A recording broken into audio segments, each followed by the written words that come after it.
మీ ఆశీర్వాదం ఆత్మస్థైర్యాన్ని పెంచింది. లోక్సభ ఎన్నికల ఫలితాలపై సీఎం రేవంత్ స్పందన. తెలంగాణలో 100 రోజుల కాంగ్రెస్ పాలనను ఆశీర్వదిస్తూ 8 లోక్సభ స్థానాల్లో పాటు కంటోన్మెంట్ అసెంబ్లీ స్థానంలో విజయం చేకూర్చిన రాష్ట్ర ప్రజలకు ముఖ్యమంత్రి రేవంత్ రెడ్డి ధన్యవాదాలు తెలిపారు.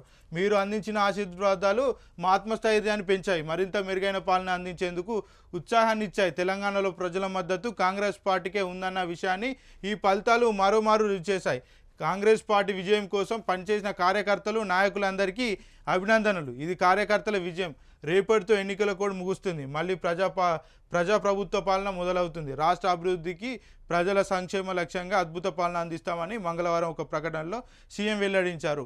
ఇక్కడ ఏమని చెప్తున్నాడు? కార్యకర్తల విజయం అని చెప్తున్నారు. రేవంత్ రెడ్డి ఏంటంటే ఇక్కడ జరిగినటువంటి ఎన్నికలలో పూర్తి మొత్తం చూసుకుంటే అక్కడ జరిగినటువంటి స్థానిక ఎమ్మెల్సీ ఎన్నికల్లో ఇక్కడ సీఎం రేవంత్ రెడ్డి సొంత జిల్లా అయిన మహబూబ్ నగర్ సంబంధించి ఎమ్మెల్సీ ఏదైతే ఎలక్షన్ జరిగినో దాంట్లో బీఆర్ఎస్ఏ గెలిచింది. అక్కడ చూసుకుంటున్నట్టయితే మహబూబ్ నగర్ సంబంధించిన ఎంపీకి సంబంధించి కూడా డీకేఆర్నే గెలిచింది. అక్కడ కూడా రేవంత్ రెడ్డి మీద వ్యతిరేకతనే ఉన్నది.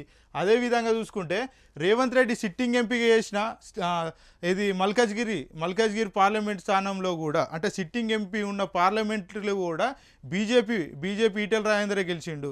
దీన్ని మొత్తం చూసుకుంటే ఏంటంటే రేవంత్ కనుక ఎక్కడైతే ఆయన ప్రాంతాలు ఏవైతున్నాయో అక్కడ పూర్తి మొత్తంలో కూడా జన వ్యతిరేకతనే ఉన్నది. దీన్ని బట్టి చూస్తే ఏంటంటే వ్యక్తిగతంగా రేవంత్ రెడ్డికి జనాల్లో వ్యతిరేకతనే ఉన్నది. ఆయన ఇచ్చిన హామీల మీద ఎటువంటి నమ్మకం లేదని అయితే మనం అర్థం చేసుకోవచ్చు. ఇది మళ్ళీ ఏమంటాడు, పెద్దగా గొప్పలు చెప్పుకుంటే ఈయన విజయమే కాదు, ఇక్కడ ఎట్లా అవుతుంది, ఇది కార్యకర్తల విజయం అని చెప్తున్నాడు కదా.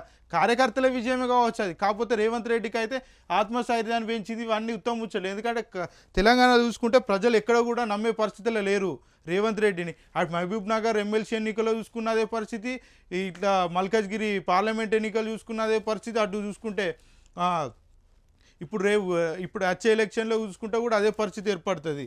దీన్ని బట్టి చూస్తేనైతే రేవంత్ రెడ్డికి పూర్తి మొత్తంలో ప్రజల్లో విశ్వనీయత కోల్పోయింది అనేది అయితే మనకు ఒకటి క్లుప్తంగా అర్థమవుతున్నది.